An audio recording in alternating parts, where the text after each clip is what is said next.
Hello বন্ধুরা, তো চলে এসেছি নতুন একটা ভিডিও নিয়ে মুভি রিভিউ বস চ্যানেলে।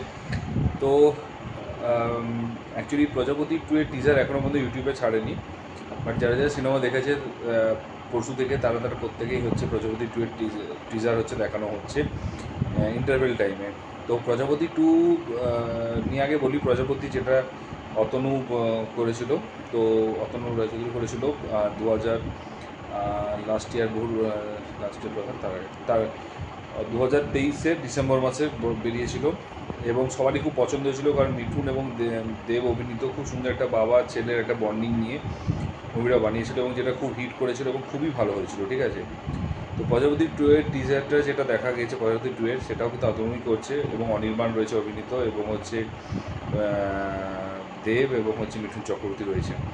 তো ব্যাপারটা হচ্ছে যে পুরো টিজারটাতে দেখা গেছে এখানেও কিন্তু বাবা ছেলের বন্ডিং দেখা গিয়েছে, বাট আমি বুঝতে পারছি না যে ওটাকে লিঙ্ক করেছে কিনা। আমি জানিনি ওটাকে লিঙ্ক করেছে কিনা। টিজারটা পুরোটাই দেখলাম অনেকটাই বাইরে শ্যুট করেছে, লন্ডনে, এর আগেও দেবদা এটা নিয়ে বলেছে। তো প্রজাপতি 2 এর টিজারে যেটা খুব ভালো লেগেছে, মিউজিকটা খুব সুন্দর, একটা সফট একটা ব্যাপার রয়েছে, ফ্যামিলি ড্রামার মতো। এটা প্রপারলি ফ্যামিলি ড্রামা হবে, যেটা আর্ট, যেটা অ্যাকচুয়ালি দেবদার মানে খাদানের আগে যেটা হচ্ছে ছিল, সরি 2000, এটা 22-24-এ খাদান, 2022-এ প্রজাপতি বেরিয়েছিল, আমার খুব সরি মিস্টেক। তো তার আগে, তো যাই হোক 2022-এ, তো সেটা হচ্ছে সুপারহিট একটা মুভি ছিল।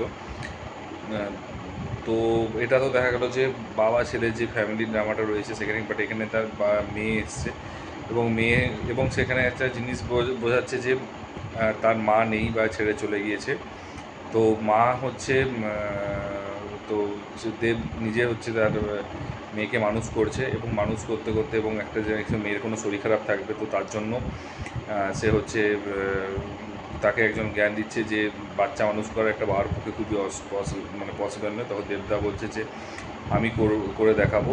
এবং তারপরে মিঠুন একটা বিখ্যাত একটা জায়গায় বসে, যদি মানে ও যদি মেয়ের জন্য এত কিছু করতে পারে, তাহলে আমি আমার ছেলের জন্য কেন করতে পারবো না, তো আমি আমার ছেলের জন্য করবই। তো এটা একটা ব্যাপারটা 3টে প্রজন্ম নিয়ে হচ্ছে, দেব, তার মেয়ে এবং হচ্ছে তার বাবা। তো 3 প্রজন্ম নিয়ে হচ্ছে এবং 3 প্রজন্ম একসাথে থাকবে, এবং দেব এবং সেটাকে নিয়ে একটা খুব সুন্দর কেমিস্ট্রি তৈরি করতে চলেছে, যেটা আমার মনে হয় কিন্তু হিট করবে এবং একটা লম্বা উইকেন্ড থাকবে সে সময় অ্যাকচুয়ালি ওয়েস্ট বেঙ্গলে হচ্ছে পুজো, মানে পুজোর মতো একদম 10 দিনে একটা টাইম থাকবে, এবং এখনও পর্যন্ত সোলো রিলিজ করছে, সেরকম কোনো মুভি রিলিজ করছে না বাংলাতে।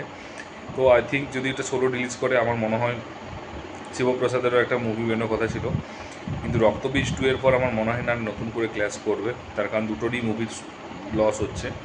তো সেই হিসাবে আমার মনে হয় যে ক্লাস নাও করতে পারে, তো পিছিয়ে যেতে পারে, এক সপ্তাহ আগিয়ে যেতে পারে। আর তবে মুভিটার টিজার দেখে আমার যেটা মনে হলো যে হেই নানা বলে একটা সিনেমা আছে, যেটা হচ্ছে সাউথ ইন্ডিয়াতে রয়েছে, যেখানে হচ্ছে নানি রয়েছে, ন্যাচারাল স্টার নানি রয়েছে, এবং হচ্ছে এবং নায়িকা আছে মৃণাল ঠাকুরও রয়েছে। তো সেই মুভিটার মধ্যেই লাগছে, কারণ সেখানেও হচ্ছে এরকম মৃণাল ঠাকুরের ভুলে যাবে স্মৃতিশক্তি একটা অ্যাক্সিডেন্টের পর, তারপর তার বাড়ির লোক বলবে যে নানিকে ছেড়ে চলে যেতে বলবে, এবং সে নানিকে এবং তার মেয়েটাকে হচ্ছে, যেহেতু মেয়েটারও জীবনটা হচ্ছে বরবাদ, মানে শরীর খারাপ হবে, তো তারা চাইছিল যে মেয়েটাকে ছেড়ে বাবার হাতে সঁপে চলে যাবে, এবং তার আগে ডেফিনেটলি মৃণাল ঠাকুরের ফ্যামিলির লোক মানতে চায়নি নানির সাথে বিয়েটা, এবং মৃণাল ঠাকুরও সেইখানে অ্যাকচুয়ালি চায়নি যে বাচ্চা নেবে। তো যাই হোক, নানির কথায় নিয়েছে, এবং নানির কথায় নেওয়ার পর সেটা নানির কথায় নেওয়ার পর সে হচ্ছে ফিজিক্যালি হ্যান্ডিক্যাপ বেরিয়েছে, একটা প্রবলেম এসছে, নিঃশ্বাস নিতে প্রবলেম হয়। তো সেই অবস্থায় সেসব চিন্তা করতে করতে যে গাড়িতে যেতে যেতে অ্যাক্সিডেন্ট করেছিল, এবং সে সব কিছু পুরো নিউজ ভুলে গিয়েছিল। তো তার মা বলেছিল যে প্লিজ তুমি ওর লাইফ থেকে সরে যাও এবং মেয়েটাকে তুমি তোমার কাছে রাখতে পারো। তো তো ডেফিনেটলি হচ্ছে, তো তারপরে সে তার বাবা এবং মেয়েকে নিয়ে একসাথে ছিল, এবং মেয়েটার মাঝে প্রবলেম হতো, তারপরে আবার মুনা ঠাকুর সাথে পরিচয় হলো। তাকে প্রথমে লুকিয়ে রেখেছিল, কিন্তু নানির তার প্রতি ভালোবাসা চলে এসেছে, এবং লাস্টে একটা অপারেশন হবে, ওটিতে হচ্ছে মেয়েটা বেঁচে যাবে, মুনা ঠাকুর বিয়ে ঠিক হবে। এবং যখনই মেয়েটা হচ্ছে ওটিতে যাবে, এবং যে উর্বি ছিল আর এই যে দ্বিতীয় বিয়ে হচ্ছিল, তো সে জানতে পারে সত্যিটা, এবং তার সাথে বিয়ে ভেঙে এবং ওটিতে আসে, এবং ওটিতে হচ্ছে মেয়েটাকে হচ্ছে পার্মানেন্টলি ঠিক করার জন্য একটা ওটি হয়, এবং তাতে সাকসেসফুলি হয়। তো এটা হচ্ছে ব্যাপার। তো খুব সুন্দর একটা ফ্যামিলি ড্রামা এবং ছিল, এবং সেই ক্ষেত্রে অ্যাকচুয়ালি মৃণাল ঠাকুরের বাবা অ্যাকচুয়ালি নানির সাথে ছিল। তো এক্ষেত্রে এখন মিঠুন হচ্ছে মেয়ের বাবা না ছেলের বাবা সেটা বোঝা যাচ্ছে না, কিন্তু একটা জিনিস আমার দেখে একটা ক্যারেক্টার দেখলাম যখন যেখানে দেবকে বলছে একটা বাচ্চা মানুষ করতে সহজ নয়, তো সেই মোমেন্টটাতে হচ্ছে মনে হলো যেন ওটাই ঠিক সেইটাই একদম রিক্রিয়েট হচ্ছে। শুধুমাত্র নায়িকাকে ডিসক্লোজ করেনি, নায়িকাকে ছাড়া কিন্তু মিঠুন মানে আয়দার বাবা বা শ্বশুরমশাই দেবের হবে, এবং মেয়ে এবং দেব এবং হচ্ছে তার শাশুড়ি মার ক্যারেক্টারটাকে ইন্ট্রোডিউস করিয়েছে। তো সব কিছু মিলিয়ে আমার যেটা মনে হচ্ছে যে ওটা রিমেক হওয়ার চান্স প্রচুর আছে, এখন অফিসিয়ালি কিছু জানানো হয়নি। তো দেখা যাক, ট্রেলারটা বেরোলে আরও ভালো করে বোঝা যাবে যে কী ব্যাপারটা। তো আমার ভালো লেগেছে, যদি রিমেক হয় তাহলে ডেফিনেটলি যেতে হবে রিভিউর জন্য, বাট পার্সোনালি বলছি আমি টাকা খরচা ছাড়া কিছুই হবে না।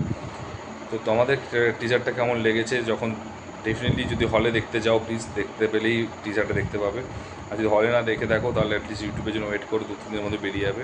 তারপর অবশ্যই জানিও কেমন লেগেছে, যদি ভালো লেগে থাকে সেটা জানিও। আর যদি ভিডিওটার মধ্যে খারাপ লাগে আমার ভিডিওটার মধ্যে তাহলে অবশ্যই বলো, ভালো লাগলে লাইক শেয়ার কমেন্ট করো। আর হচ্ছে চ্যানেল নতুন ডেফিনেটলি তো একটু পারলে সাবস্ক্রাইব করে দিও। দেখা হচ্ছে পরের video, take care, tata, bye by.